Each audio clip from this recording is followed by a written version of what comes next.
지금 시각은 7시 20분입니다. KBS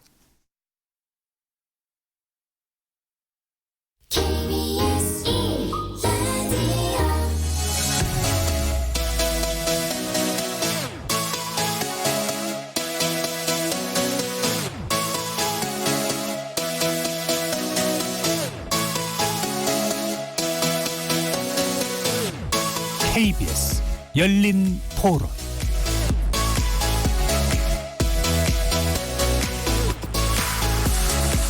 안녕하십니까. KBS 열린 토론 정준희입니다.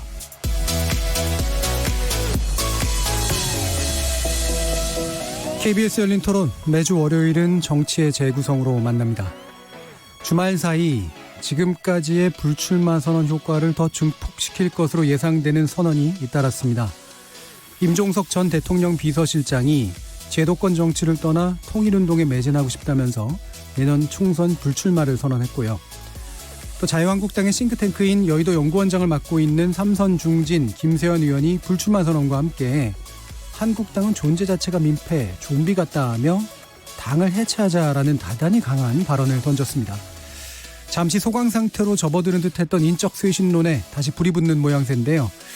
이 불출마 선언의 배경과 파장 어떻게 이해할지 정치의 재구성에서 짚어봅니다.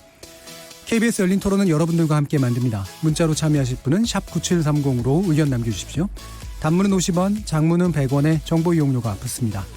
KBS 모바일 콩, 트위터 계정 KBS 오픈을 통해서도 무료로 참여하실 수 있습니다.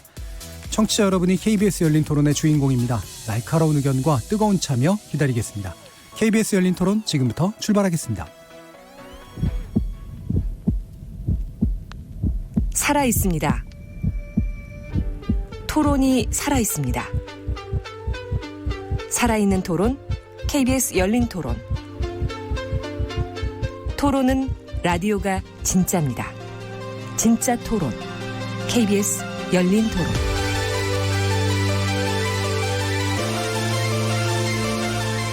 협치는 너무 멀고 대립만 남은 여의도 정치, 여기서 새롭게 바꿔봅니다. 정치의 재구성 함께해 주실 네 분의 논객 소개하겠습니다. 김민석 전 민주연구원장 나오셨습니다. 안녕하십니까. 그리고 이상일 전 새누리당 의원 나오셨습니다. 안녕하세요. 이준석 전 바른미래당 최고위원 함께하셨습니다. 네, 안녕하십니까. 그리고 김준우 변호사 나오셨습니다. 네, 안녕하세요. 이렇게 네 분과 함께하는 KBS 열린 토론 월요일 코너 정치의 재구성은 영상으로도 생중계됩니다. 유튜브 들어가셔서 KBS 일라디오 또는 KBS 열린 토론 검색하시면 지금 바로 저희들이 토론하는 모습 영상으로도 보실 수 있습니다. 구독 많이 눌러주시고요. 의견도 많이 달아주십시오. 생방송 놓치신 분들을 위해 나중에 팟캐스트 준비되어 있고요. 매일 새벽 1시에 재방송도 됩니다. 자, 이렇게 함께할 방법까지 안내해드렸고 정치의 재구성 본격적으로 시작해보겠습니다. KBS 열린 토론. 임종석 전 비서실장의 페이스북 내용입니다.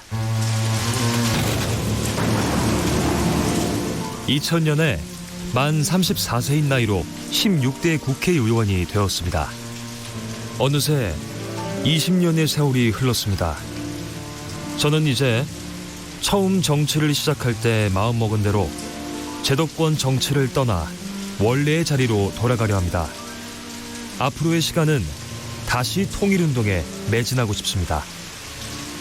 저는 오늘 제21대 총선 불출마를 선언합니다.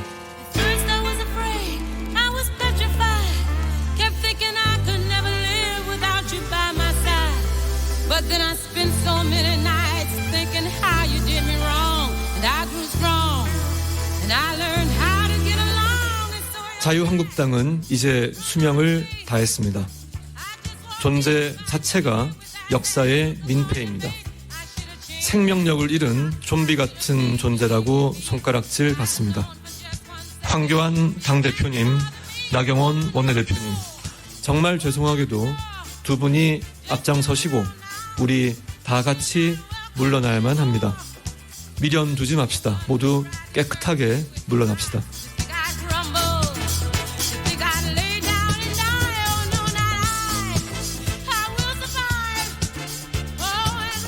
비가 와서 불출마 선언을 결행했다라고 이야기한 임종석 전 실장의 선언문 중 일부 들어봤고요. 그리고 김세현 의원의 목소리로 또 불출마 선언하는 내용 또 들어봤습니다. 무슨 라디오 드라마 보는 듯한 듣는 듯한 이제 그런 느낌이 들었는데요. 아무래도 이제 이 두 인물들의 중량감이 기존에 먼저 불출마 선언하신 분들께는 죄송할 수도 있습니다만 이 파장이 좀 더 커질 것 같다라는 그런 느낌 때문인 것 같아요. 그 전망부터 일단 짚어볼 텐데요. 먼저 임종석 전 실장이 약간은 이제 불출마 선언뿐만이 아니라 정계 은퇴까지도 해석됐었던 이제 그런 발언으로 좀 얘기가 나왔는데 일단 기본적으로 어떻게 보셨는지 이야기 들어보죠. 김민석 의원님 어떻습니까? 선거를 앞두면은 사실은 이제 저희가 일일이 기억을 못해서 그렇지 늘 드라마가 있어요. 예. 그게 이제 특히나 결국은 선거의 드라마라는 건 사람이 들고 나고 뜨고 지고 이제 이런 걸로 나타나는데 이제 그런 상징적인 드라마의 한 장면들이 이제 또 시작이 되는 거죠. 예. 근데 결론부터 말씀드리면은 저는 임종석 그 전 실장의 그 표명 이것은 저는 있는 그대로 일단 받아들일 필요가 있다. 본인이 그 비가 와서 불출마를 결심했다 이렇게 얘기해서 시적인 표현을 했는데 사실 지난 몇 달 동안 여행을 쭉 했잖아요. 예. 저는 이렇게 쭉 정치하던 사람이 여행을 하면서 사람들을 만나고 정치를 떠나 있고 여의도에서 떠나 있고 또 청와대에서 떠나 있고 이렇게 하다 보면 보이는 것이 있고 생각되는 것이 있거든요. 아마 예. 이제 그런 과정에서 우리가 이제 옆에서 평론을 할 때는 이게 이런 걸 생각한 거 아니냐 저런 걸 생각할 거 아니냐 이럴 수 있지만 그런 계산보다는 본인이 정말 마음에서 이제 모든 걸 백지 상태에 놓고 하는 그런 결단을 한 것이다라고 저는 보고요.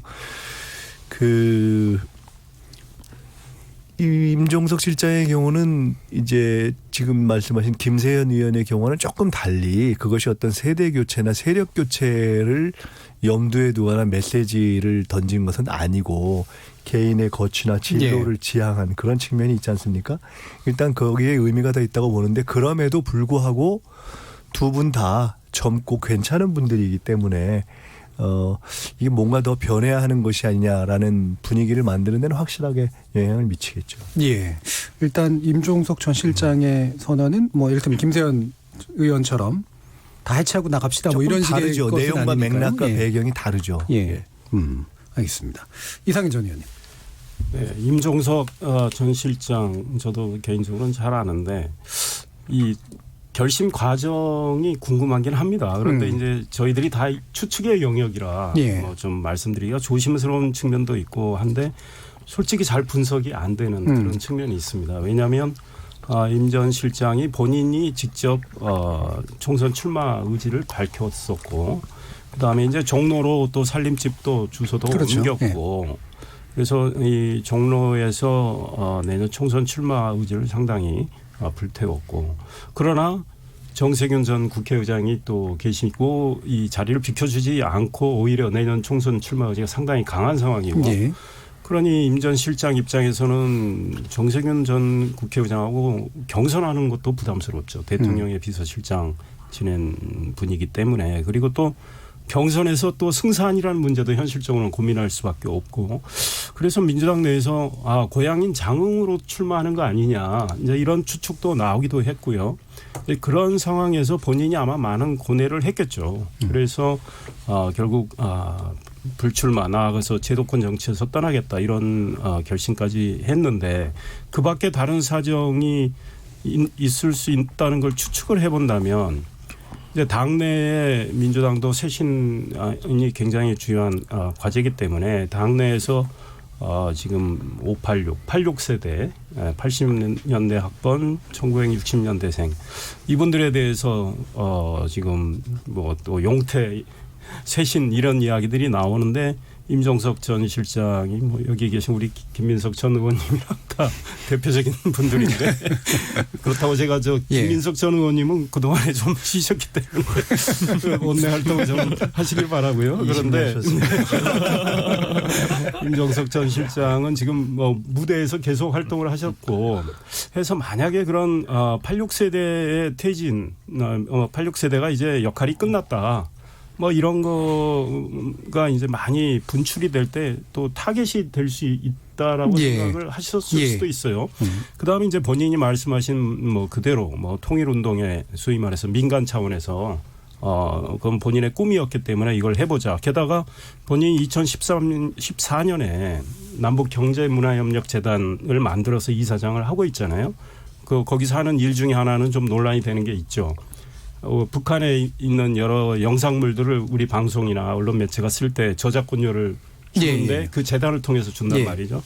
근데 북한이 우리 매체 영상물을 쓸 때는 지금 돈 안 내고 있고 뭐 이런 것들이 있는데 하여간 그런 것들을 통해서 자기가 따로 뭐 통일운동에 기여할 수 있겠다 이런 생각을 했을 수는 있죠. 그러나 이제 앞으로 어떤 행보를 할지 지켜봐야 되고 민주당에서는 이해찬 대표가 만나보겠다. 총선에 임종석 실장을 어떻게 활용해 보겠다 이런 생각도 있으신지는 모르겠지만 좀 예. 지켜봐야 될 것 같습니다. 그러니까 지금 민종석 전 실장의 불출마는 뭐 해석의 여지들은 굉장히 많은 것 같다라고 일단 네. 보시는 것 같고요. 이게 뭐 당선 가능성 문제까지 고민을 하는 것 같은데 아마도 이제 내가 86세대 퇴진에 앞장서겠다라는 식의 명시적 표현은 아니었으니까. 근데 혹시라도 그 퇴진론이 불붙었을 때 가장 먼저 이제 타겟이 될 수 있는 그런 측면에 대해서도 고려가 아마 있었던 것 같다. 뭐 이런 말씀까지 이제 들었습니다.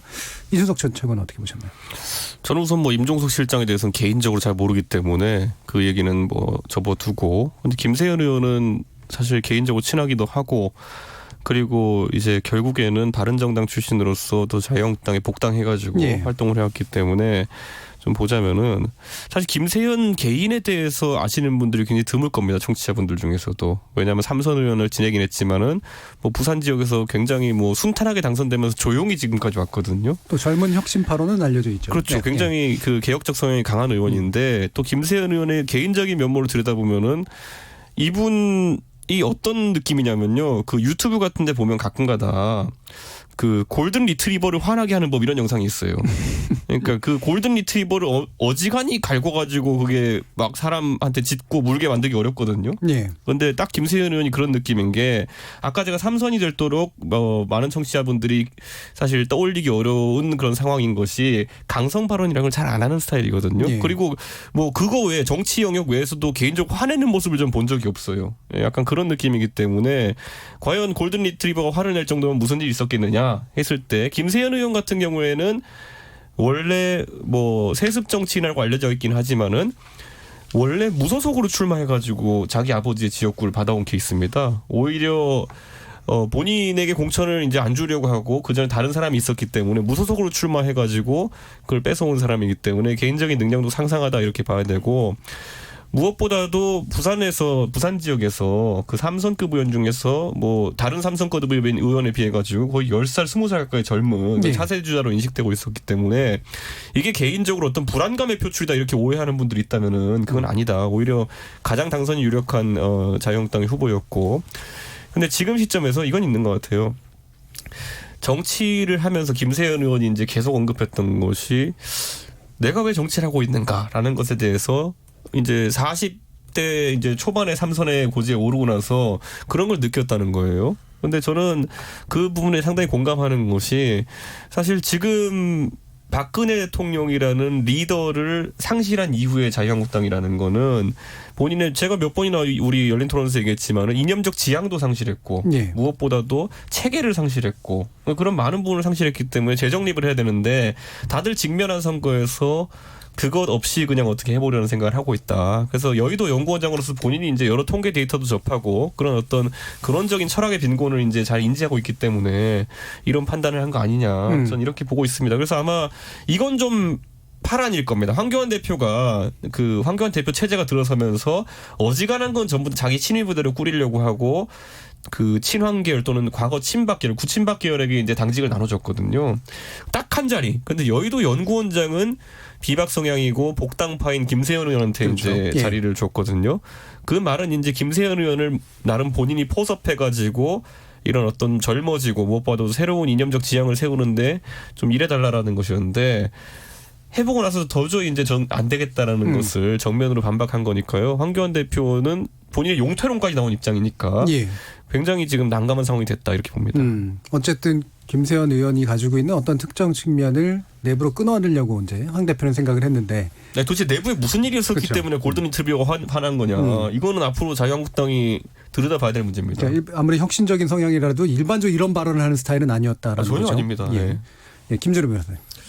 일단 임종석 전 실장님부터 얘기를 하면 어제 했던 효과는 두 개인 것 같아요. 원인이야 우리가 모르니까. 하나는 청와대 출신의 다수 출마론에 대해서 좀 교통정리가 필요하다는 의견들이 있었는데 그게 예를 들면 예전 청와대 출신이지만 양정철 원장과 백원우 비서관 두 명의 불출마로는 좀 성에 안 차는 감이 있었는데 여기서 임종석 실장의 불출마까지 하면서 민주당 총선기획당이 쓸 수 있는 쇄신 카드나 교통정리의 폭이 좀 넓어졌다라는 이제 효과가 하나가 있는 것 같아요. 일단 청와대 쪽을 좀 제어한다. 네. 예. 86그룹도 마찬가지고 지난번 총선에도 사실 최재성 의원도 불출마했었는데 재보궐 때 들어오셔가지고 좀 약간 좀 세긴 했지만 어쨌든 그런 면에서 좀 의미가 있을 것 같고 두 번째는 저는 사실 어제 집에 있다가 김세현 의원 불출마를 보고 나서 이건 좀 크다라고 되게 생각을 했는데 임종석 실장님 불출마 같이 돼서 좀 묻힌 감이 있어서 김세현발 보수 쇄신을 좀 물타기 한 감이 효과 있다. 의도치 않게. 네, 의도인지 의도치 않겠는데 굉장히 그래서 사실은 한국당 혹은 보수 혁신 통합의 얘기들이 좀 밥상머리에 올라가려고 하는데 그냥 갑자기 양당이 모두 좀 뭔가를 내려놓고 뭔가 선거 준비를 하고 있다는 걸로 약간 프레임이 바뀌더라고요. 제가 딱 보기에 인식이. 그러니까 아마 좀 오비락인데 국민적으로 봤을 때는 그냥 이 두 개가 오늘 방송처럼 같이 묶이게 되니까 말하자면 각자 좀 훨씬 더 큰 임팩트를 원했을 텐데 김세현 의원 같은 경우도 어쨌든 본인이 직을 던지면서까지 좀 던지고 싶었던 메시지가 좀 퇴색된 감이 있지 않나 싶고 김세현 의원이 던지고 싶었던 거는 결국은 지난주에도 저희가 얘기했지만 보수 통합의 길이 자유한국당 해체하고 신당 창당의 형태로 다른 지대에서 만나는 모양새가 제일 바람직한 거 아니냐.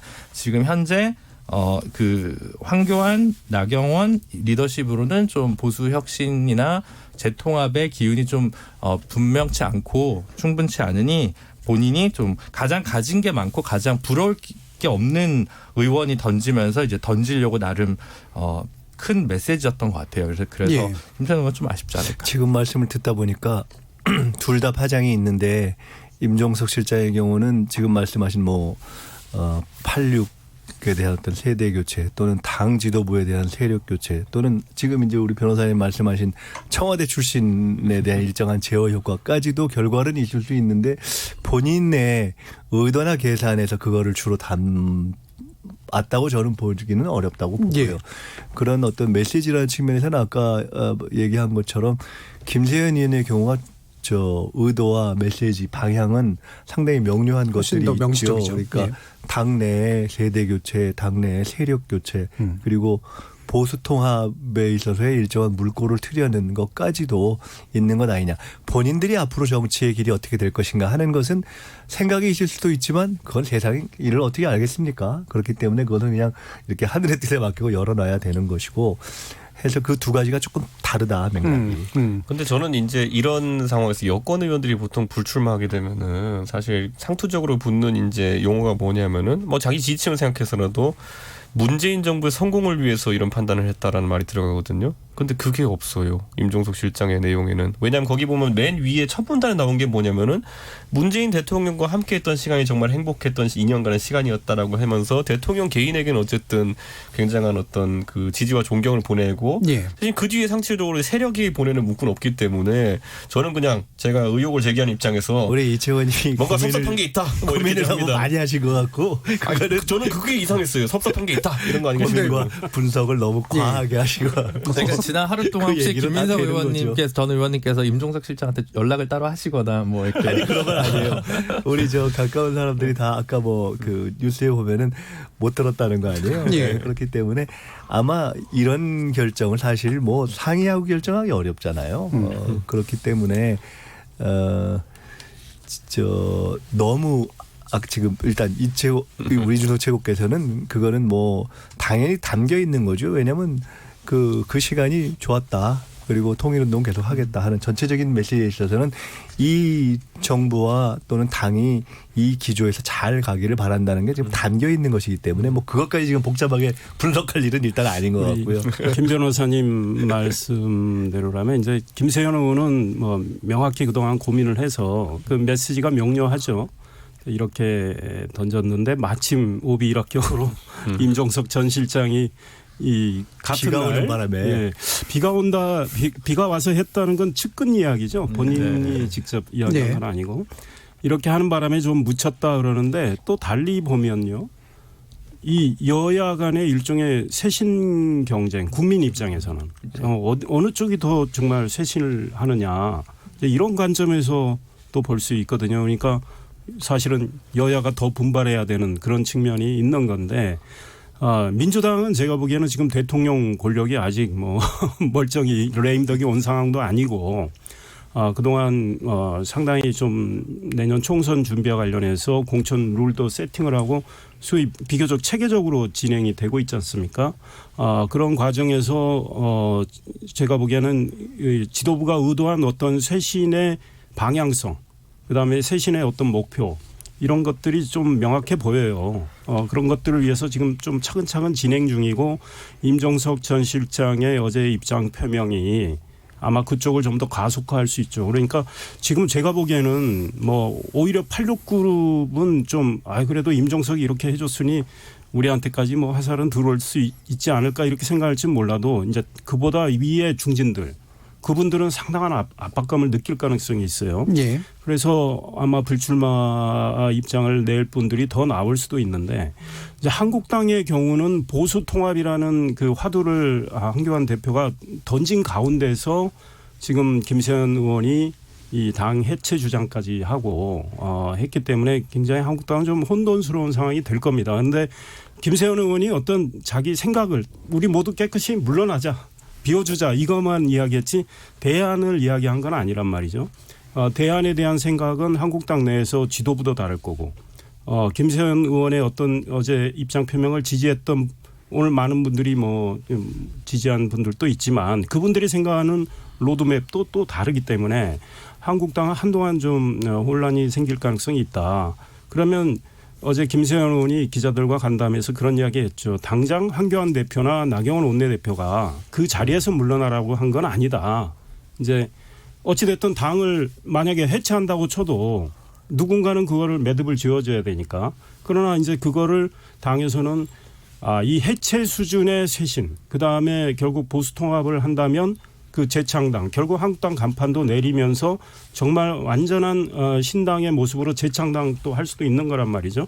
그렇다면 그 역할을 누군가는 해줘야 되기 때문에 이제 이 역할 주체를 두고 많은 이제 논란이 좀 생겨서 한국당은 굉장히 좀 앞으로 논란에 휩싸일 가능성이 있다. 게다가 예산안 처리를 법정 시한 내에 할지 안 할지 모르지만 그거 끝나면 선거법 개정안, 공수처 신설 법안, 검경수사권 조정 법안 이게 패스트 트랙에 태워진 이 법안들 처리 과정 그 결과가 만약에 나올 때 한국당이 이제 의도한 대로 결과가 이루어지지 않았을 때 한국당은 또 한 번 큰 혼돈에 휩싸일 가능성이 있다 이런 생각이 드네요. 아무래도 김세현 의원 건이 확실히 이제 정당에 미치는 영향은 훨씬 더 커 보이기 때문에 그 부분에 대해서 약간 더 들어가서 보면 상당히 강한 발언들이 일단 나올 거예요. 말씀처럼 이제 대안을 얘기한 건 아니긴 하지만 일단은 이제 나경원 원내대표는 이제 패스트 트랙으로 올라간 법안을 저지하는 게 우리의 역사적 책무다라는 식으로 얘기를 했고 황교안 대표 같은 경우는 총선으로 책임지겠다라는 방식의 이제 그 약간 원론적인 답을 했습니다. 근데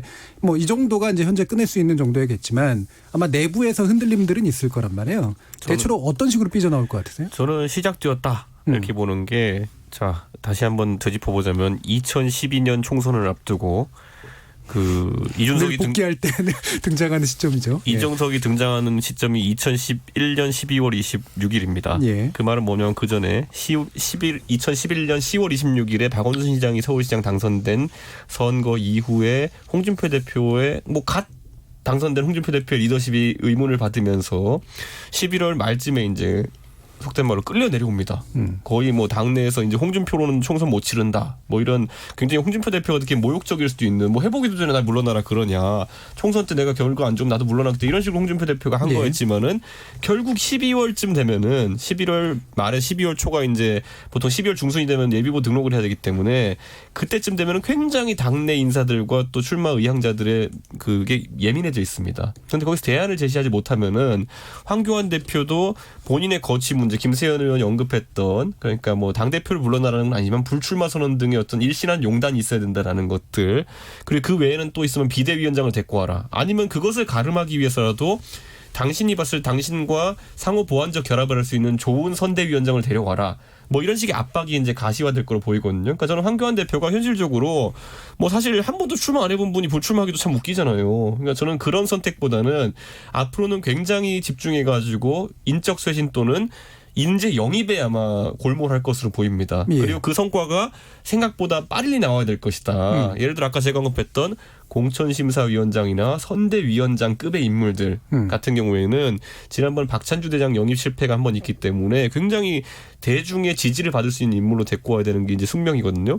그런데 반대로 우리가 봤을 때 그게 가능하겠냐는 건 또 이제 의문이에요. 보면은 사실 이 두 가지 못지않게 1호 인재 영입도 중요했었는데 그때 그렇게 많이 대중의 구미를 당길 만한 인물들 개개인은 훌륭한 분들이지만은 그렇게 있지 않았거든요. 그렇기 때문에 앞으로 제가 봤을 땐 11월 말 12월 초 요때까지가 아마 자유한국당에서 선거를 나가고자 하는 분들의 데드라인이 아닐까. 심리적 데드라인. 그렇게 되면은 제가 기억할 때는 12월 초에 이제 홍준표 대표가 물러나고 12월 말에 이제 박근혜 비대위 체제가 들어섰으니까요. 많은 사람들이 갖고 있는 경험이 뭐냐면은 그때도 늦지 않았다. 그러니까 그때도 잘만 들어서면 네, 그때도 그러니까 12월까지도 만약 황교안 대표가 뭐 탁월한 리더십을 추가로 보여주지 못한다면은 그때도 늦지 않았다. 그때라도 업자라는 느낌이 더 강하게 들 수 있다. 그래서 저는 앞으로 황 대표가 여기에 대해서 굉장히 고민이 많아질 거로 보입니다. 왜냐하면 지금 11월 초부터 띄워놓은 국면은 보수 대통합이라는 국면이었는데 거기서도 생각보다 신통치가 않았어요. 왜냐하면 이게 자기는 인재 영입 이 실패 이후에 회심의 카드로 꺼내들었는데 여러 이견들도 노출되고 무엇보다도 협상 테이블에 앉지도 못했거든요. 그렇기 때문에 저는 이제 그 고민을 안고 한 1, 2주를 보낼 것으로 보입니다. 그 2011년 새누리당과 지금의 한국당은 좀 다른 측면이 지금 바른미래당 손학규 대표 절대 안 물러나잖아요. 끌어내릴 수가 없잖아요. 그런데 2011년에는 집단 지도 체제였습니다.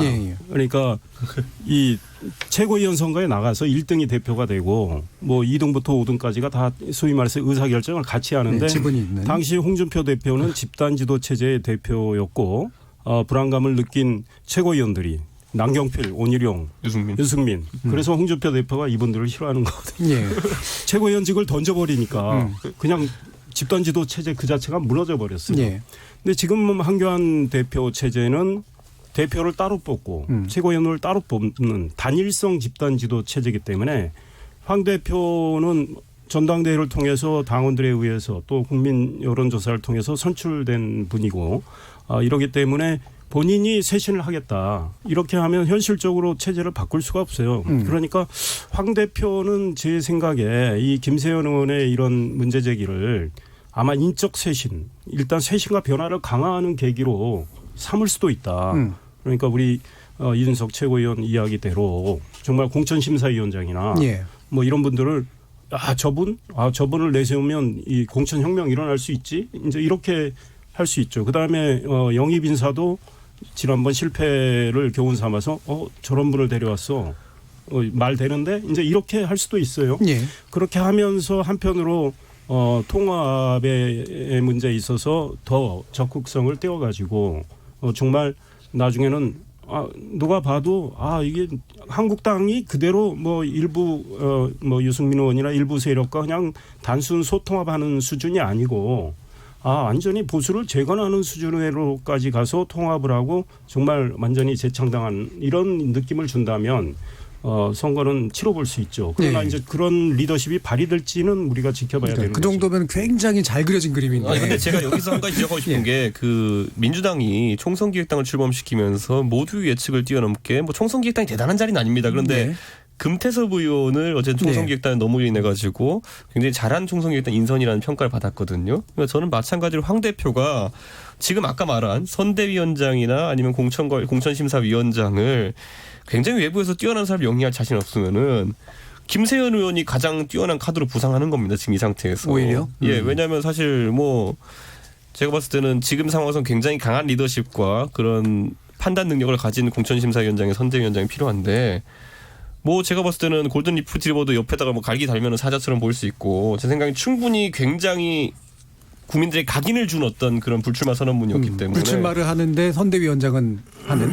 저는 가능하다고 근데 뭐 봅니다. 그거는 예. 사실 이한구 의원도 예. 지난 총선 때 불출마하고 공천심사위원장을 했죠. 그러니까. 삼선이셨고. 그래서 근데 오히려 이제 그런 생각을 해봤어요. 저는 전혀 그런 생각을 못했었는데 아까 도대체 김세현 의원을 누가 건드렸을까라고 이준석 최고위원께서 힌트를 주셔서 박덕흠 의원이었나요? 초재선 의원들이 3선 이상 영남을 다 김태현 의원이, 예. 김태현 불출마해라. 그러면 김세현 의원도 불출마 대상 아니에요. 초재선에서 갖다 박으면 제일 젊은데 사실 지역구 의원 중에 아마 거의 범보수 다 합쳐서 보수에서는 뭐 5손가락 안에 젊으실 거예요. 아마 47세. 예, 유이동 의원님이나 몇 분 정도가 더 어리거나 뭐 이럴 건데 그러니까 이제 근데 영남 3선이잖아요. 그럼 불출마해야 될 거 아니에요. 되게 이상하게 된 어떤 물밑에 부딪히면 오히려 사실은 세대 교체의 선두주자로 좀 당해서 간판을 내세우거나 아니면 또 이랬을 수 있죠. 아, 그래 김세현 네가 저 이미지도 좋으니까 수도권 출마를 해라. 뭐 이렇게 누가 험지. 이제 이렇게 얘기했을 수도 있고 사실은 이제 부산에서 더 키워야 되는 사실은 이제 정치인이라고 보는 게 더 맞을 텐데 그래서 그런 것들도 있지 않았을까라는 이상한 음모론이 갑자기 좀 스쳐 지나갑니다. 근데 말씀하신 대로 어쨌든 저는 김세현 의원이 그리고 외부 인사보다는 당내에서 큰 인사가 당의 혁신을 주도하는 게 제일 좋다면 김세현 의원이 좀 뭐 공천을 좀 책임지는 그런 자리 또 현재 여의도 연구원장이시긴 하니까. 근데 오히려 보수 혁신을 바라시는 분들은 굳이 본인이 불출마하는 것보다는 오히려 본인이 자진해서 험지를 출마하겠다고 얘기를 한다거나 아니면 뭐 이런 식으로 좀 카드를 내비쳤을 수도 있었는데 본인이 굳이 불출마라는 카드를 쓴 건 예. 본인이 얘기한 대로 좀 조금 지친 부분도 없지 않아 있지 않을까. 그런 성정의 분들이 계속 버티기에 우리 국회 환경이 좀 녹록지 않은 것도 사실이 아닐까 싶기도 해서 저는 이걸 김세현 의원 건도 사실은 이후에 본인의 정치적 포지션을 확장하기 위한 카드로 본인이 이렇게 던진 것 같지는 않아 보입니다. 예. 예. 김민석 의원님. 이준석 최고위원의 상상력이 잘 현실이 돼서 김세현 의원이 공천심사위원장이 될 정도의 현실이 된다면은 제가 뭐 자유한국당을 현재 꼭 지지하진 않지만 야 그것도 볼만하겠다 이런 생각은 들지만 그러나 아마 그럴 것 같지 않은 상황이 답답하기 때문에 김세현 의원이 뭐 좀비 본인이 몸담은 당을 이렇게까지 얘기하면서 사실 저런 얘기가 나온 거 아니겠어요? 그러니까 현실 가능성은 사실은 이제 우리 지금 두 분이 말씀하신 것처럼 이렇게 되면은 자유한국당이 변할 수 있지 않을까라고 생각은 해보지만 꼭 상대당이라서 그런 게 아니라 별 가능성은 없어 보이는 게 사실이죠. 이게 이제 지금 김세현 의원이 지적한 것이 그냥 딱 사람 몇몇 바꾸자는 게 아니라 전체적으로 야 이거 어떻게 이렇게 지지율이 안 올라가지? 뭐 이런 얘기부터 포함해서 민주당이 욕을 먹고 있는데 그래도 민주당을 제끼지 못하잖아. 뭐 이런 얘기를 포함한 총체적인 것을 얘기한 것인데 거기에는 따지고 보면 인물의 문제도 있고 또 그 원내 전략의 문제도 있고 최근에 뭐 각종 어떤 법안 협상에 대한 문제도 이런 총체적인 것에 대한 혁신이 사실은 요구되는 거 아니겠습니까? 예. 근데 과연 그런 것을 해낼 수 있을 것인가? 그러니까 그런 전체적인 것을 딱 답으로 지금 당신들 둘이 먼저 물러나라는 것은 아니요라고 얘기했지만 그런 것을 포함한 전체적인 혁신의 문제의식을 진지하게 담아내면서 적어도 이 정도 일이 나오면 사실은 당대표가 이게 얼마나 무거운 일인지 생각하고 그것에 반응을 하려면 뭔가 조금 더 무겁게 사실은 이렇게 멘트가 나오는 게 정상이거든요. 근데 그에 대해서 총선 지고 나면 책임지겠다는 건 너무나 좀 상투적인 얘기이고 사실은 그래서 야 이게 그런 어떤 이것이 얼마나 아까 말씀처럼 이거는 김세현 의원이 작정하고 때린 거잖아요. 근데 그 작정하고 때린 것의 무게를 잘 모르는 것처럼 보인다 예. 느껴지는 것이 솔직한 관전 평이어서 저는 이것이 내부에 있어서의 어떤 인물의 혁신이라든가 전체적인 이 태도의 변화로 보이기보다는 혼선 내지는 그 내에서 갈등의 증폭으로 나타날 가능성이 현실적으로는 좀 더 높지 않을까 이렇게 보이는데요. 12월까지 그러니까 괜찮았어. 지금 그 아마 일단은 갈등 양상이 벌써 표출이 되고 있죠. 그러면서 아마 당의 위기 의식도 또 같이 높아진단 말이죠. 근데 이제 위기 의식이 높아지면 사실은 확 변할 수도 있어요. 그러니까 지난 4년 전, 그러니까 2016년 총선 과정을 보면 당시 새누리당의 김무성 대표, 민주당이 분열됐지 않습니까? 안철수 의원 세력이 떨어져 나가고 그래서 우리가 180석 새누리당이 예. 얻는다. 굉장히 낙관하다가 민주당에 무슨 길이 있지? 이제 이런 국민들이 그런 생각을 하던 차에 사실 김종인 카드가 나오잖아요. 그러니까 총선에 2달도 안 된 상황이죠. 2달 전도 안 된 상황에서 그런 카드가 나오고 완전히 이 소위 추락하는 데서 브레이크를 걸고 다시 이제 올라가는 이런 일이 벌어지기 때문에 뭐 정치의 내일을 우리가 예상할 수는 없지만 한국당이 상당한 위기의식을 갖게 된다면 우리의 상상력을 뛰어넘는 어떤 쇄신과 변화도 일어날 수 있다. 개별들 이상해 전 의원도 이게 보수 혁신에 굉장히 중요한 기폭제가 될 수 있다고 일단 보시는 거죠. 가능성이 있다. 저는 김세현 의원이 공천위원장을 맡는 거는 현실적으로는 자가당착이다. 논리상. 안 맞죠. 어제 예. 자기가 한 이야기하고. 우리 모두 깨끗이 물러나자. 비워주자. 예. 그리고 새로운 기풍으로 새로운 사람들에 의해 맡겨보자. 그런 거니까 본인이 그런 말을 해서 한국당에 큰 충격을 줬는데 다시 내가 들어가서 그럼 쇄신을 한번 해보겠다. 그런데 그거는 잘 안 맞는 것 같고 그 어떤 거기서 말한 메시지를 제대로 살려가는 방식으로 예. 이렇게 하는 게 낫겠다 싶고요.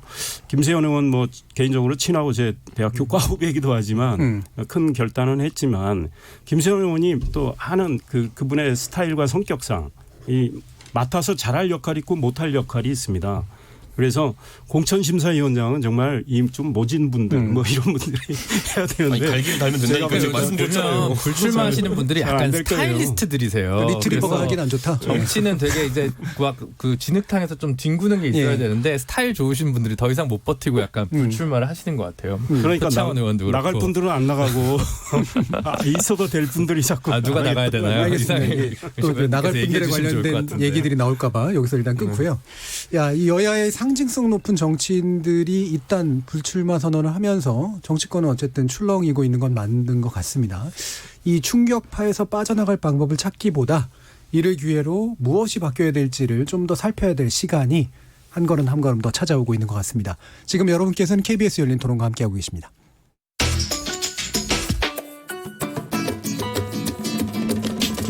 묻는다, 듣는다, 통한다. KBS 열린 토론. 듣고 계신 청취자 여러분 감사드립니다. 들으면서 답답한 부분은 없으신가요? 궁금한 점은요? 그렇다면 함께 토론에 참여하시죠. 유료 문자 샵 9730을 이용하시면 됩니다. 단문은 50원, 장문은 100원의 정보 이용료가 있습니다. 스마트폰 어플리케이션 KBS 모바일 콩을 통해서도 무료로 참여하실 수 있습니다. KBS 열린 토론은 언제나 열려 있습니다. 듣고 계신 KBS 열린 토론은 매일 밤 1시에 재방송됩니다. 자, 그럼 우리 토론 진행되는 동안 청취자들이 보내주신 의견 들어보고 가죠. 송아랑 문자캐스터. 안녕하십니까. 문자캐스터 송아랑입니다. 청취자 여러분이 보내주신 의견 소개해드리겠습니다. 유튜브로 저스티스 바이 카산드라님. 임종석 전 실장의 불출마를 존중합니다. 다만 정치인을 바꾼다고 정치가 바뀌는 것은 아닙니다. 선거 때마다 40% 이상의 정치인이 바뀌었으나 정치는 바뀌지 않았습니다. 정치제도 개혁을 말하는 사람이 필요합니다. 콩아이디 K7529로 시작하시는 분. 임종석, 김세연 두 분의 결정 존경합니다. 너무 세속적으로 해석하지 말았으면 좋겠습니다. 두 분의 결의가 물타기가 아니라 정치권 속으로 전파되길 바랍니다. 문자로 9191님. 떠날 사람은 안 떠나고 일할 사람은 떠나네요. 8350님. 지금 국회의원들 속은 어찌되든 나만 당선되면 돼 아닐까요? 언론은 시끄러운데 국회는 조용하네요. 유튜브로 허도행님. 김세연 의원은 다음을 보는 것 같은데요. 지금 지도부가 워낙에 일을 잘해서 라는 의견 주셨고요. 3597님, 김세연 의원의 뼈 있는 말을 내부 총질로 규정하는 한 한국당 미래는 없습니다. 쇄신에 대한 답을 내야 합니다. 라는 의견 주셨습니다. 지금 방송을 듣고 계신 청취자 여러분이 시민 논객입니다. 계속해서 청취자 여러분의 날카로운 시선과 의견 보내주세요. 지금까지 문자캐스터 송아랑이었습니다.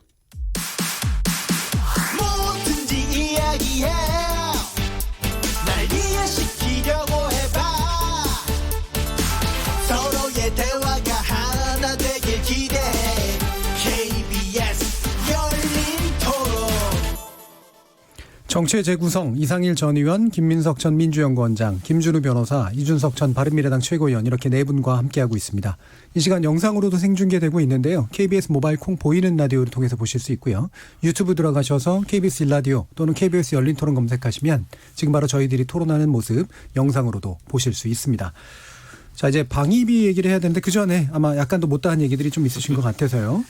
심상정 의원의 그 세비 삭감안도 좀 나오고, 그다음에 이런 식의 일단 불출마 선언이 누군가에게는 내부 총질이라고 이제 비판받기도 하고, 또 누군가에게는 사실은 또 이렇게 덤으로 그냥 한꺼번에 쓸려 넘어가는 상황들, 좋은 사람들이 그렇게 되는 일들도 충분히 있을 수 있기 때문에 어떤 식으로 좀 수용되길 바라시는지 한번 뭐 의견 듣죠. 김준우 변호사님. 그러니까 정치의 그 인적 쇄신보다는 좀 제도 개혁이 같이 동반되어야만 몇 분들의 진정성 어린 불출마나 사태가 이제 반영될 수 있을 거라고 보고, 뭐 그게 뭐 제가 매일 주문처럼 얘기하는 선거제도 개혁일 수도 있고, 뭐 국회 특권에 대한 개혁의 부분일 수도 있고, 뭐 여러 가지 그 문제 제기랑 실험과 정책 대안은 사실은 오랫동안 논의가 많이 된 것 같습니다. 근데 그거를 정하는 그 혹은 결단하기가 되게 좀 어려운 구조로 되어 있는 게 현재 국회 질서 같고요. 예를 들면 해외처럼 뭐 선거구 획정 같은 거를 국회가 아닌 바깥에서 하게 한다든가, 이렇게 지금 계속 현역들의 그리고 재출마를 하려고 하는 분들의 강한 이니셔티브가 인정되는 그런 이제 구조에서는 계속 이 방법이 이제 무한으로 반복될 수밖에 없는, 무한 루프가 계속될 수밖에 없어서 선거제도 개혁도 필요하지만 뭐 심상정 의원이 최근에 계속 강하게 얘기하는 뭐 각종 특권 폐지나, 지금 여의도 앞에서 또 원외정당이지만 녹색당에서 천막 농성을 하고 있거든요. 그래서 그런 다양한 그 국회 세비 문제에 대해서 또 막 소득세 문제까지 막 얘기를 하고 계신데, 그런 부분들이 좀 국회에서 이번에 좀 혹은 21대 국회에서라 좀 제발 좀 논의가 됐으면 하는, 믿기 어렵지만 어쨌든 일어나면 좋겠다는 소박한 바람이 있습니다. 네. 이 바람, 뭐 전 좋은 바람이라고 생각하는데 가능하다고 보세요?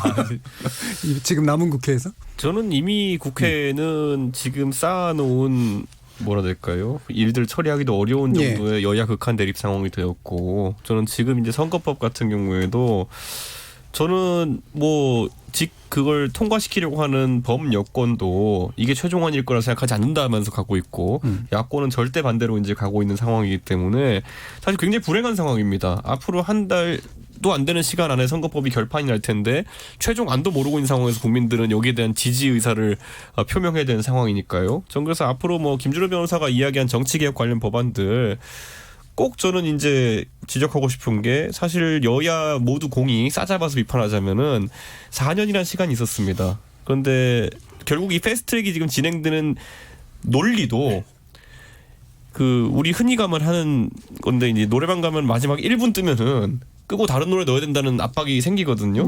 근데 무슨 노래인지도 모르고 대충 넣어놓은 거예요 지금. 왜냐하면 지금 이 안에서 한 곡 부르려면 무조건 지금 넣어야 된다, 시간의 논리에 가지고 패스트트랙을 태워놨기 때문에 이런 일이 발생하고 있다, 이렇게 보고, 저는 굳이 말하자면은 선거법 개정 이렇게 마지막 노래 부르는 것처럼 돼가지고는 계속 영구히 불우한 상황이 나올 수도 있으니 좀 이제는 물 건너간 것이 아니냐는 생각이 날 정도로까지 다급한 상황이 됐다, 이렇게 생각하고, 다만 심상정 대표가 이번에 세비 삭감이라고 한 것들 이렇게 보면은 심 대표께서 선거구제에 대해 가지고는 자유한국당이 270석으로 줄이는 거를 포퓰리즘적이라고 비판했으면서 세비 줄이는 거에 대해서는 포퓰리즘적으로 나오는 게 결국은 저는 본인들이 원하는 선거제를 통과시키기 위해 가지고 또 소신과 철학을 버리고 있는 것이 아닌가. 둘 다 포퓰리즘이다라고 보시는 거예요? 아니 저는 270석으로 줄이자는 거 비례 없애자는 예. 것도 헌법적으로 말이 안 되는 얘기고 그래서 자유한국당이 비판받는 거 아니겠습니까?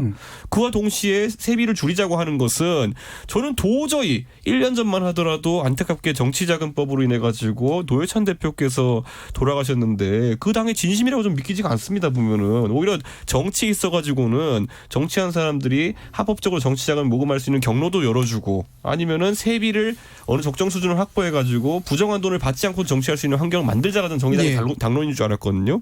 그런데 이거는 굉장히 뜬금없는 이야기고 또 이걸 선악구도로 정치 가져가는 게 너무 안타까운 게 여기에 동참하면 선이요 아니면 악이다 이런 구도를 만들려고 하고 이게 저는 왜 심 대표께서 이런 카드를 꺼내셨는지 잘 모르겠습니다. 예, 김민석 의원님 어떻게 보세요? 근데 이제 정치에 있어서 현실론이 중요하지만 그러나 끊임없이 뭔가를 혁신하려고 하는 노력이 굉장히 의미가 있는 것 아니겠어요? 지난번에 저희가 과연 총선에서 뭐가 이슈가 될 거냐 이런 의논을 할 때 제가 결국은 어떤 것이 구체적인 이슈가 될지 모르지만 그래도 결국은 국민은 최종적으로 혁신하고 개혁하는 쪽을 선호하고 선택하지 않겠냐 이런 말씀 드린 적이 있는데 저희가 아까 얘기했던 임종석, 김세현 두 분의 얘기를 하면서도 제가 느꼈지만 두 분의 개인적인 고민이나 의사가 어쨌든지 간에 결과에 있어서는 어쨌든 그것이 혁신에 영향을 미치는 긍정적인 쪽을 국민들이 바라는 것 아니겠어요? 그렇기 때문에 지금 결국은 각 정당이 선거법에 있어서도 여러 가지 현실론에 여러 가지 얘기를 할 수 있지만 조금 더 혁신적이고 개혁적이라고 보이는 쪽으로 가도록 우리가 노력을 해야 하고 그리고 그 심상정 대표 의 얘기는 물론 선거구제와 연결되어 있는 것이긴 한데 저는 개인적으로 세비의 인상 방식이라든가 보좌진의 숫자라든가 이런 것에 있어서 우리가 조금 더 엄격하게 이렇게 제약할 필요가 있지 않는가라는 생각을 좀 해왔고 뭐 공천제도에 있어서도 지금까지 뭐 민주당의 경우는 상대적으로 지금 이걸 룰로 확정을 했지만 이렇게 제도화하는 것이라든가 또는 지금 이번에 부분적으로 나오는 어떤 인물 교체의 문제를 잘 받아들여서 개인적인 결단을 하는 분들은 좀 더 고민하고 이런 여러 가지가 어우러지는 종합적인 혁신의 노력 이런 것들을 하여간 종합적으로 하는 것이 바람직할 뿐만 아니라 결국은 국민들이 그쪽을 선택하게 될 것이다라는 생각을 저는 하게 됩니다. 그럼 이번에 국회 회기에서 실질적으로 법화될 수 있는 영역도 있고 사실은 이제 일단은 방향만 정한 채 선거로 일단 승부받는 뭐 이런 것도 있을 거 아니에요? 두 가지가 다 결합돼 있다고 보시는 거죠. 그렇죠. 예. 이상경 의원님. 예, 이 여야가 쇄신 경쟁을 하고 좀 달라지는 거는 뭐 당연히 추구해야 할 일종의 그 의무죠. 근데 이제 제가 가지고 있는 이제 근본적인 좀 문제 의식은 사실 여야가 쇄신 경쟁을 해서 정말 공천 혁명에 버금가는 뭐 소위 공천을 했고 그래서 그걸로 이제 국민의 평가를 받았다고 가정을 했을 때 21대 국회가 그러면 20대하고 좀 많이 달라질 수 있느냐. 그러니까 우리 애청자분 뭐 문자 중에 아니 매번 40% 정도 물갈이 했는데 도대체 뭐가 달라졌느냐. 바로 이 문제. 이 문제를 우리 정치권이 어떻게 조금이라도 개선을 할 수 있느냐. 이거에 대한 고민이 꼭 필요할 것 같아요. 그러니까 이제 이게 정말 우리 김 의원님 말씀하신 대로 이게 종합 세트가 마련이 돼야 돼요. 뭐 또 하나를 고쳐서 개선되는 건 아니란 말이죠. 그러니까 저는 일단 중요한 게 제도로 풀 수 있는 건 풀어야죠. 그다음에 이 정치 풍토나 문화를 바꿀 수 있는 거. 저는 무엇보다 이 권력을 더 많이 잡은 쪽이 좀 더 열린 태도로 소위 말해서 다른 정당, 상대적으로 약자 아닙니까? 다른 국민의 그러나 다른 목소리를 충분히 담고 있는 이런 정당들하고 정말 진정성 있는 토론을 하고 협치를 하는 이런 문화가 좀 정착이 됐으면 좋겠다. 과거에는 오히려 좀 더 이런 문화가 있었던 것 같은데 오히려 자꾸 더 나빠지는 것 같은 이제 이런 문제가 있고 그런 맥락에서 뭐 이 대통령의 이 권한을 분산하는 문제 결국은 개헌을 하는 문제인데 개헌도 정말 뭐 지난해 대통령도 개헌안 냈다가 뭐 국회에서 안 되니까 더 이상 개헌 추진을 하지 않고 있는데 바꿀 수 있는 거 좀 조금이라도 바꿔 나가는 노력 이런 거를 해줘야 되고 당에서는 정말 제일 중요한 건 공천 문제 같아요. 이 공천 문제를 어떻게 보다 민주적으로 바꿔서 이 현역 의원들이나 또 원외위원장들이 당대표 지도자의 눈치를 안 보고 자기들이 최선의 활동을 해서 그 지역에서 국민들 그 지역 주민들의 평가를 받아서 공천을 받는가 이런 시스템을 좀 더 마련을 하고 의원들이 의정활동하는 거에 대한 엄정한 평가 이게 중요한 것 같아요. 근데 이제 사실 의원들도 보면 정말 열심히 하지만 이 소위 홍보를 덜 하는 분들 있잖아요. 그런 분도 있고 뭐 열심히는 안 하는데 홍보에만 치중을 해서 이미지 정치하는 분들도 있어요. 그런데 저는 기자 출신이지만 언론이 그런 걸 사실 굉장히 중요한데 언론이 사실 이미지 정치에 더 치중해서 쓰는 경우도 많아요. 그러다 보면 저분은 그냥 어떤 좋은 이미지가 형성이 되면 그걸로 평가를 많이 받고 소위 무임승차하기도 하고 하니까 이 의정활동에 대한 엄정한 평가 시스템 이런 것도 좀 저는 국회 사무처도 이거 좀 해줘야 된다고 보는데 이런 과제들이 꽤 많다. 그래서 다음 국회는 사실 국회의장도 그러시고 여야 대표들 이런 분들이 좀 고민을 많이 해서 여러 가지 국회를 조금이라도 생산성 있는 것으로 바꾸는 이런 노력을 해주길 바랍니다. 저 마지막으로 저는 방금 이상일 의원님 얘기하신 거 뭐 100% 동의하고 특히 개헌 문제 관련해서는 총선 이후에라도 여야가 좀 다시 좀 뭔가 계기를 만들어서 좀 추진을 했으면 좋겠다는 게 생각이 들고요. 우리 경제 규모랑 우리 행정 규모, 예산 규모에 봤을 때 첫 번째로는 국회 사이즈가 너무 작습니다. 그래서 행정부의 독재가 필연적으로 일어날 수밖에 없는 문제가 있어서 저는 그래서 의석 수도 사실은 좀 증대돼야 된다. OECD 평균 정도로라는 생각이 들고 아마 그 맥락에서 심상정 의원이 세비 삭감 얘기한 것이라고 좀 이해가 되고요. 또 심상정 의원이 원래 또 살찐고양이법이라고 해서 이제 그 기업 내에서도 최고임금 비율을 뭐 좀 제한하자는 입법도 하셨기 때문에 그래서 세비는 좀 줄이고 성과급으로 후원 계좌는 좀 트는 그런 방식의 뭐 선거제도 개혁은 바람직하다고 보고요. 개헌 문제만 마지막 말씀드리면 대통령이 조금 권력 분립에 대해서 되게 유보적이셨던 것 같아요. 지난번 개헌에 대해서 개헌안 내놓을 때. 근데 마찬가지로 자유한국당은 정확히 자기 안이 뭔지를 끝까지 내놓질 않았어요. 그래서 시민사회나 중간에 개헌을 바라는 분들은 이 접점을 만들고 싶은데 뭐가 속내인지 끝까지 안 하다가 근데 거기에서 항상 뭐가 있었냐면 비관론. 개헌은 안 될 것이다. 선거제도 개혁도 어차피 안 될 것이다. 이게 되게 커서 정치에 필요한 상상력들과 그에 동반된 실천을 좀 우리 정치권이 다시 좀 보여줬으면 좋겠다. 이런 좀 당부를 드립니다. 이번 회기 안에서 뭐 다 해결하자는 얘기가 아니라 할 것 하고 그다음에 총선이 권력 구조의 방향, 그다음에 국회의 개혁 이런 쪽에까지 담겨진 그런 내용으로 이제 일전이 치러지는 그런 방식이 되면 어떨까 싶은 그런 생각도 듭니다. 자, 그럼 이제 방위비 얘기도 해야 되는데요. 지금 이제 방위분담금 관련된 협상 3차 회가 이제 열리고요. 오늘부터 주소미아가 이제 또 종료되죠. 근데 지금 일단 한일 군사정보보호협정과 방위비 분담금 문제가 이 연동되는 듯한 이제 그런 느낌이 들어서 현재 미국의 요구가 누가 보더라도 상당히 좀 과다한 요구인 건 맞는데 도대체 어느 정도의 약간의 블러핑이라 그러죠. 이렇게 생각하고 있는 것들을 좀 뻥튀기 시켜가지고 지금 협상에 임하고 있는 걸까. 거기에 지소미아 문제가 어떻게 연계돼 있을까에 대해서 의견 여쭙도록 하겠습니다. 김민석 의원님. 일단 지소미아 그 종료 문제를 저희가 미국의 요구를 안 들어주면 더 미국이 세게 나올 것이고 그걸 들어주면 방위비 문제에 있어서 조금 어떤 요구가 완화될 것이다. 그렇기 때문에 지소미아 문제를 카드로 써야 된다.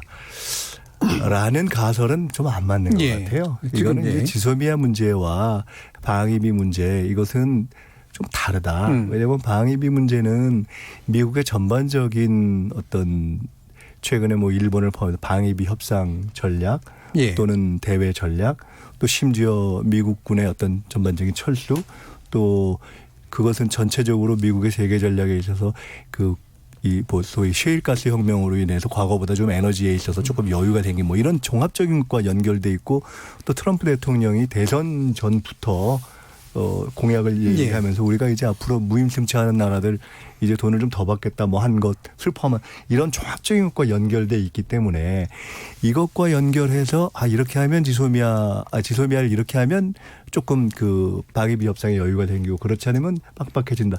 이렇게 보는 건 조금 맞지 않는 너무 너무 좀 낙관적인 기대인 것 같다는 생각이 일단 듭니다. 지소미아 문제는 어디까지나 우리가 이 문제에 있어서 한일 간의 관계에 주목하면서 우리가 이걸 풀어왔기 때문에 현재에 있어서는 원칙대로 가는 게 좋다고 보고요. 방위비 협상 문제는 지금 일단 통상 그냥 우리가 협상이라는 측면에서 본다면 워낙 황당한 얘기를 하는 거잖아요. 예. 한두 배가 아니라 5배 뭐 이렇게 얘기를 하는 것이기 때문에 일단 통상적이지 않다. 그러면 통상적이지 않을 때는 이건 뭐냐? 이건 결국은 디테일을 갖고서 이게 저 세부 항목으로 맞냐 아니냐를 따지는 것이 아니라 큰 판과 큰 틀을 바꾸려고 하는 의도이기 때문에 이건 조금 달리 바라보고 접근할 수밖에 없다. 결국은 우리로서도 한편으로는 큰 그런 어떤 프레임에 대해서 어떤 프레임을 갖고 대응할 것인가에 대한 프레임 논리를 짜야 되고 또 한편으로는 이건 상당히 빡빡한 대결일 수 있다는 것을 예. 인지하고 의지를 상당히 아주 결의를 강하게 하고 갈 수밖에 없고 또 한편으로는 이 문제와 관해서만큼은 사실은 그야말로 우리가 외교에 여야가 없다고 하지만 전형적으로 이건 여야 없이 받쳐줘야 할 사안이고 특히나 이 사안이 국회에서 행정부가 협상을 하는 데 있어서 힘을 이렇게 예. 뒷받침돼야 되는 것이기 때문에 비준돼야 되는 대상이니까. 우리 입장에서는 그런 큰 프레임에 대한 논리, 그러니까 가령 어제까지 5% 10% 이렇게 가던 걸 몇 배로 이렇게 한다는 건 사실 상대 측에서도 논리에 무리가 생기는 거잖아요. 도대체 액수를 얼마로 누리고 안 들어가던 항목을 갑자기 집어넣어야 되니까 무리가 생기는 것이기 때문에 그에 대해서 이게 한미 동맹이라든가 미군 주둔이라는 게 일방적으로 우리만 좋자고 하는 것이 아니기 때문에 그에 대한 기본 논리를 다듬는 것과 그다음에 의지를 다듬고 특히나 지금 협상을 하는 데서 사실은 세부 협상은 행정부에서 협상팀이 할 수밖에 없는 것이기 때문에 지금 국민과 정치권에서는 여야 상관없이 야 이건 좀 과하다. 이건 받아들일 수 없다라는 걸 그러니까 명료하게 방어선을 쳐주는 일단 이것이 우선 기본 아니겠는가라는 그런 한 3가지 정도의 틀을 먼저 생각해 봐야 될 것 같습니다. 예. 이 방위비 분담금 문제가 기본적으로 지소미아와 원칙적으로 다른 영역일 뿐더러 서로 지소미아를 가지고 뭔가 카드를 써본다 한들 그게 방위비 분담에 이 미국이 지금 진행하고 있는 큰 틀의 변화에 무슨 특별한 영향을 줄 만한 카드도 아닐 것이다라고 이제 보시기 때문에 근본적인 대응이 필요하다고 지금 생각을 하시는 거잖아요. 저는 논리적으로는 그럴 수 있는데 현실적으로는 연계될 가능성이 저는 꽤 있다고 보고요. 예. 일단 지소미아 문제를 먼저 말씀드리면 정말 이 정부의 자충수다. 저는 이렇게 생각을 합니다. 그러니까 외교부, 국방부에서 다 지소미아는 그대로 연장하는 게 좋겠다라는 입장을 냈는데 이 청와대 강경파가 결정한 걸로 알려지고 있지 않습니까?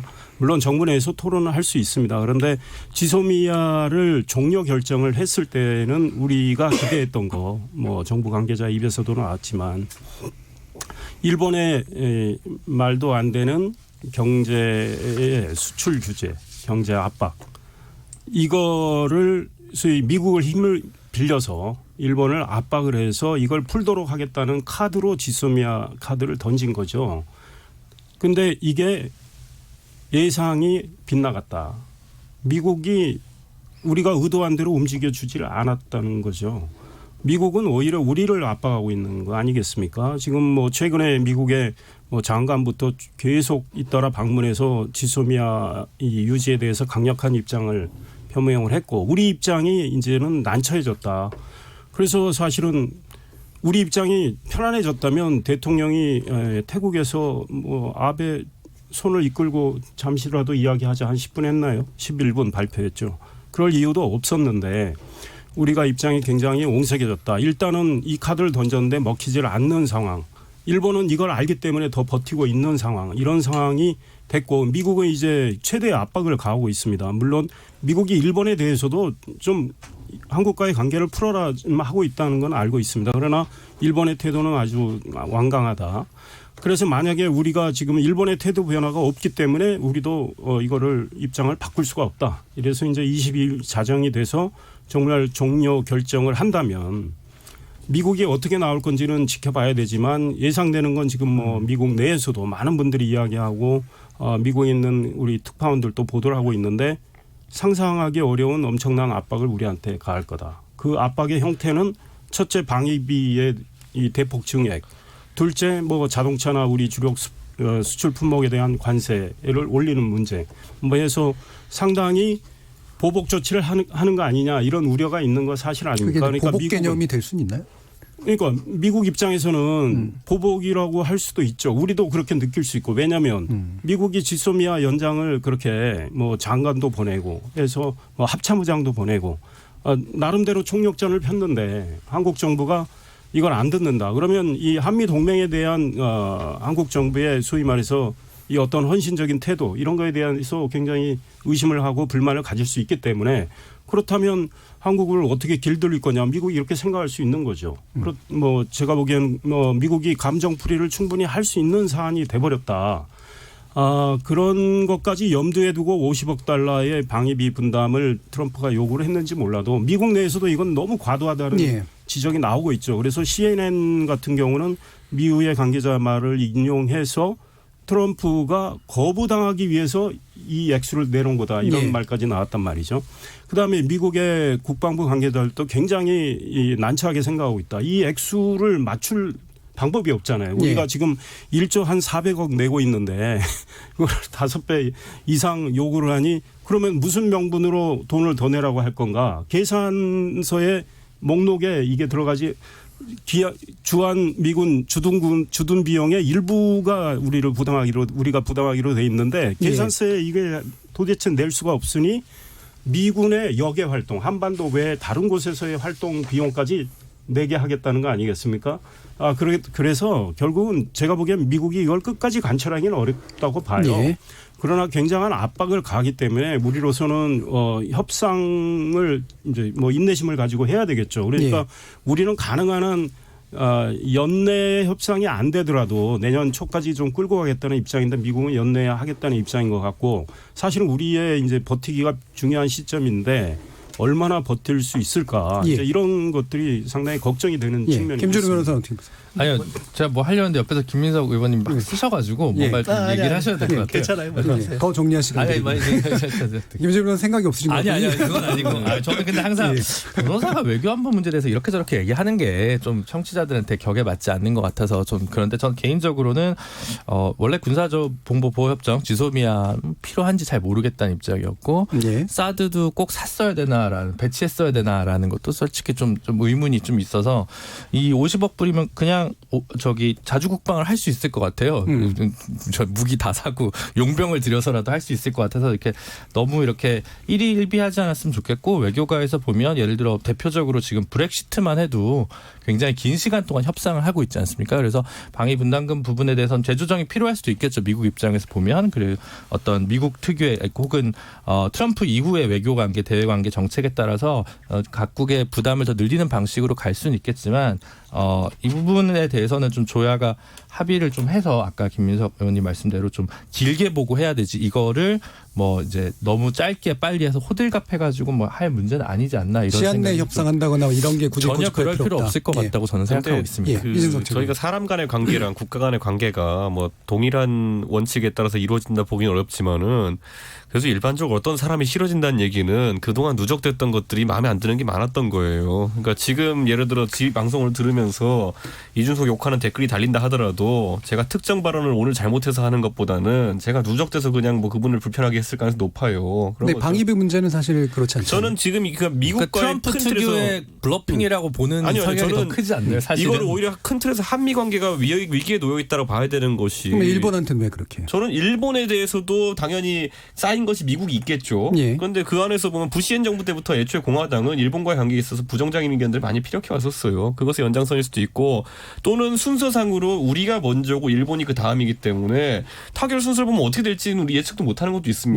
한국에 대해서만 강한 것을 요구하고 일본에 대해서는 완화된 것을 요구할지도 모르는 상황입니다. 예. 왜냐하면 우리가 과거에 광우병 때도 비슷한 협상 조건들을 받아들여야 됐던 경우가 있거든요. 그러니까 저는 이 누적된 것이 무엇이냐로 봤을 때 결국에는 과거에 한미우 연합훈련 축소부터 시작해가지고 미국이 동의한 것처럼 보이지만은 여러 경로로 미국의 불편함이 노출되었던 적이 있기 때문에 저는 당장 이렇게 보고 싶습니다. 저는 굉장히 특이한 느낌을 받았던 것이 문정인 교수가 외교안보 특보로 있으면서 송영무 장관 시절에 뭐 이런저런 자꾸 이제 월권에 해당하는 발언들을 하게 되면은 그때 보면 미국이 상당히 불쾌한 메시지를 낸 적도 있었고 어느 순간 송영무 국방장관이 말을 안 하다가 국방장관의 의견으로서는 최대한 한미연합훈련을 진행하는 것이 옳다 이렇게 얘기한 적도 있었어요. 그런데 최근에 무슨 일이 있었냐면은 정경두 장관이 원래 야당한테 좀 비판을 많이 받는 인사입니다. 장군 출신이 왜 그렇게 정무적인 판단을 많이 하냐고 비판을 많이 듣는 인사거든요.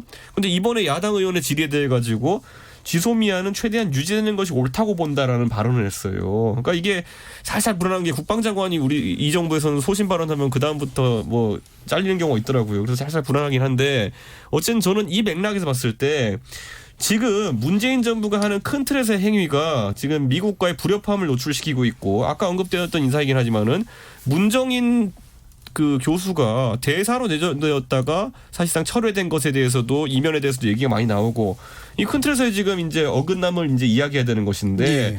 어떻게 보면 사법적 절차 진행하는 것처럼 이렇게 하고 있어요. 사법적 절차로 진행하면요. 사실 검사와 판사는 전에 있던 사건에 영향을 받으면 안 되니까 그냥 한번 완벽하게 이겨버리면 되는 거 아니냐 이런 식으로 이제 외교 관계에 접근하고 있는데 저는 미국과의 관계에 있어가지고 지금 뭐 벼랑 끝 전술 우리가 쓰겠다고 나서는 거 아니겠습니까? 결국 미국도 뭐 인도 태평양 전략에 있어가지고 한국과 일본의 존재가 필요하니까 뭐 자꾸 상대를 분석해서 자극하는 발언들을 하고 있는데 저는 그 이전에 지금 과연 미국과의 한미 관계가 지금 큰 틀에서 옳은 방향으로 가고 있냐에 대해서 어떻게 해야 돼요? 저는 이렇게 봐요. 저는 지금 보면은 더 오히려 넓은 범위로 북중로와 붙으면서 한미일이 멀어지는 거 아니냐는 이 단어에 대해 가지고 예. 저희가 명시적으로 봤을 때 그런 경향성이 보이고 있는 것에 대해 가지고 지금 지적을 하고 있는 그 틀 자체를 바꿔야 된다. 저는 그 외교의 틀 자체가 바꿔야 되는 게 예. 최근에 홍콩 사태에서 드러났듯이 과연 북중로의 질서라는 것이 우리와 호환되는 체제가 될 수 있느냐, 호환되는 예. 질서가 될 수 있느냐 이런 근본적인 문제에 대해 가지고 대통령께서는 중국몽을 꼬아야 된다 그러고 박원순 시장은 말에 파리밭이 붙어가지고 가야 된다고 하느니 이런 발언 자체가 굉장히 친중적이고 굉장히 기존 질서를 자기들이 무시하는 형태의 발언 자체가 이런 상황을 불러오고 있다고 봅니다. 친중적이다. 예, 예. 김민석 의원 어떻게 보세요? 자, 지소미아를 종료하는 것이 옳으냐 그르냐. 그다음에 지소미아를 종료하지 않았으면 좋겠다는 미국 얘기를 들어주면 방위비 협상이 거의 없던 아예 요구를 제기하지 않거나 없던 것처럼 말랑말랑해질 것이냐. 그다음에 기존의 한미동맹과 관련한 우리가 대미 정책을 잘해왔느냐. 자, 이런 것에 대해서는 저희가 다 몇 시간씩 토론을 할 수 있잖아요. 예. 그러니까 그거를 잠깐 한번 딴 데로 이렇게 옆에 잠깐 이렇게 치워놓고 예. 아주 단순하고 간단한 한 가지만 얘기를 해보자고요. 지금 조금 전에 이상일 의원이 말씀하신 것처럼 방위비 분담금 협상 과만 관련해서 한미동맹의 군사적 이 비용 부담과 관련한 것만 놓고 볼 때 지금까지 상대적으로 우리가 일본이 더 부담한 것처럼 돼 있지만 실제로 일본은 민간의 그 땅값까지 계산을 해서 그렇고 우리는 그렇지 않은 것이 있기 때문에 사실 우리가 땅값 부담이 상당히 되어 있는 것이어서 우리가 전혀 부담이 적다고 할 수가 없고 환경을 훼손한 부분에 대한 것에 대해서도 우리가 별로 계산을 안 해준 것이고 게다가 우리가 최근에 전 세계에서 최고로 좋은 기지를 또 우리가 재정으로 지어줬고 사실 할 얘기가 많이 있지 않습니까? 예. 그렇기 때문에 갑자기 이걸 몇 배씩 이게 늘려서 지금 내놔라라고 얘기를 할 때 조금 전에 이상일 의원님이 말씀하신 것처럼 우리가 한미 간의 어떤 한미 공동의 어떤 안보 영역에 해당하는 것에 벗어날 수 있는 역외 활동까지를 계산하지 않으면 아무리 우리가 생각을 해서 계산을 해봐도 계산해서 청구서 내기가 어려운 지금 상황이고 어때 갑자기 아니 같이 이렇게 집 하나 놓고서 같이 공동으로 계약해서 운영하다가 5배를 요구하는 게 현실적으로 불가능한 얘기잖아요. 예. 그렇기 때문에 일단 이건 무리한 얘기인 겁니다. 자, 그러면 아주 단순화시켜서 그 5배 낼 겁니까? 결과적으로? 그것이 아니고 일단 결론만 먼저 생각해도 우리가 감당할 수가 없는 것이고 무리하다고 생각이 들면 이와 관련해서는 적어도 명료하게 아까 길들이기라는 표현을 쓰셨는데 길들임을 당하는 것이 불가능한 겁니다. 저희가. 그렇기 때문에 적어도 이런 문제에 대해서만큼은 이거 하나만 딱 놓고 보더라도 아까 말씀하신 다른 부수된 이슈가 어떻든지 간에 이건 명료한 것이기 때문에 프레임을 명확하게 하면서 단호하게 이거는 못 받겠다는 의지로 대응하는 것이 필요한 겁니다. 그런데 문제는 이조차 지금 여야 간 내 의견 조율이 안 되는 거잖아요. 적어도 요에 관련해서는 그야말로 초당적인 대처가 돼야 되는 것인데 예. 이 정도 기본을 안 하면서 자꾸 여기에 있어서 뭐 대미 정책이 어떤 아니 한미 동맹이 뭐가 그렇게 문제가 됐습니까? 그다음에 저 트럼프 대통령과의 관계가 뭐가 그렇게 문제가 됐습니까? 지금 대북 그 정책을 놓고서 문재인 대통령이 그 까다롭다고 하는 미국의 트럼프 대통령과 김정은 위원장을 다뤄오는 데 있어서 이 정도면 그래도 양쪽에 비교적 최종적인 결과를 얻어내지 못했지만 일정한 존경과 평가를 받아오면서 한 거 아닙니까? 예. 그런데 지금 요 사안은 아까 말씀처럼 그렇다 하더라도 아베 일본에 대해서도 요구하고 있는 것이고 저희에게도 요구하고 있는 것이기 때문에 이 사안은 이 사안대로 우리가 단호한 단일 대우가 필요한 겁니다. 그러니까 적어도 이런 문제를 얘기할 때 다른 이슈를 끌어들이지는 말자라는 얘기를 전 드리고 싶은 거죠. 알겠습니다. 예, KBS 열린 토론 월요일 코너 정치의 재구성 이렇게 마무리할 시간이 됐습니다. 아마 하고 싶은 말씀 되게 많으실 텐데 몇 시간 해도 부족할 것 같고요. 다음번에 또 한번 요 토론 기회를 마련해 보도록 하겠습니다. 오늘 토론 함께해 주신 김민석 전 원장님, 이상일 전 새누리당 의원님, 이준석 최고위원 그리고 김준우 변호사 네 분 모두 수고하셨습니다. 감사합니다. 감사합니다. 저는 내일 저녁 7시 20분에 다시 찾아뵙겠습니다. 지금까지 KBS 열린 토론 정준이었습니다.